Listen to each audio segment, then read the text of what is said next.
Hello everyone and welcome to the first introductional video of multicultural photography. I'm Ren, a person who loves photography and loves seeing the world through a lens. In the next period of time, I will use a small series of photography tutoring video to get you from the most basic photography knowledge to photography skills, as well as the culture and the story behind each photography works, to lead you from a zero basic to a person who really knows how to take a good photo. I hope my video and my website can help those who are interested in photography or want to learn and understand more about the multiculturalism through photography. So if you are interested, please keep on watching. Today's video will mainly focus on explaining the three major factors that affect the final photo. They are aperture, shutter, and ISO. To take good-looking photos, we first need to understand how photos are formed. Light travels through three levels after entering a camera. The first level is the aperture on the lens, which changes the amount of light entering according to the size of the aperture. The second level is the shutter in front of the sensor. The shutter speed depends on how fast it opens and closes, and the longer you open it, the more light will let in. The speed of the shutter can change how bright or dark a photo is. The final level is the sensitivity of the sensor, also known as the ISO. Adjusting the ISO can make the photo have different exposure level. So this is the process by which a digital camera photo is formed. The three levels discussed above will be used in combination to affect the brightness and darkness of the photo, but it also creates some other effects of a photo. First of all, let's start with the ISO, the simplest one. ISO is the sensitivity of the sensor, so the higher you set it, the more sensitive it to the light, and the brighter your photo will be. But if you set the ISO too high, your photo will start to get noise. So when you take pictures, we will try to avoid setting the ISO too high. Therefore, we have to learn how to use ISO with the next two things, the shutter and the aperture. The shutter is the door in front of the sensor.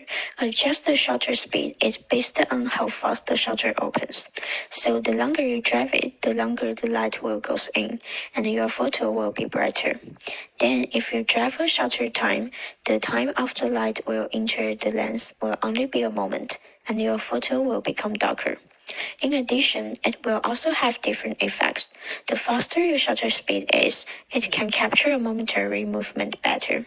The move is more suitable for shooting some dynamic activities, such as person running, jumping, or that can be used to film some sports events.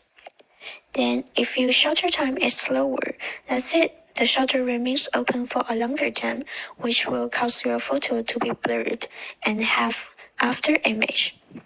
If you can adjust the shutter speed to adjust the right level when taking photos, your photo will not appear blurry.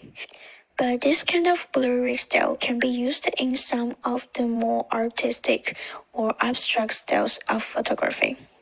Finally, there is the aperture, which can also be understood as the pupil on the lens.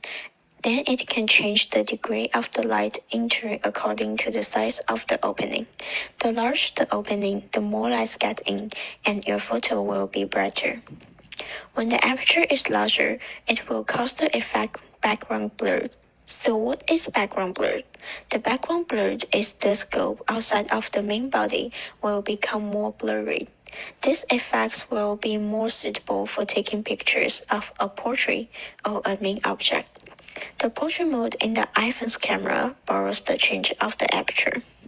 When the aperture is smaller, the effects of the background blur will be smaller, so it just that everything will become clear. These effects will be more suitable for shooting landscapes because you want to see everything clearly. Therefore, I hope everyone can learn how to match and use those three elements to take a better photo.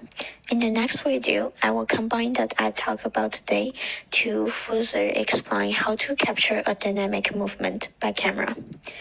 So, if you are interested in the series of video, you can subscribe my YouTube channel and also my multicultural photography site. I will post the website link again in the description below this video. If you have any photography knowledge you want to learn or any questions, please leave a comment below my video. And I hope you can enjoy this video and see you next time.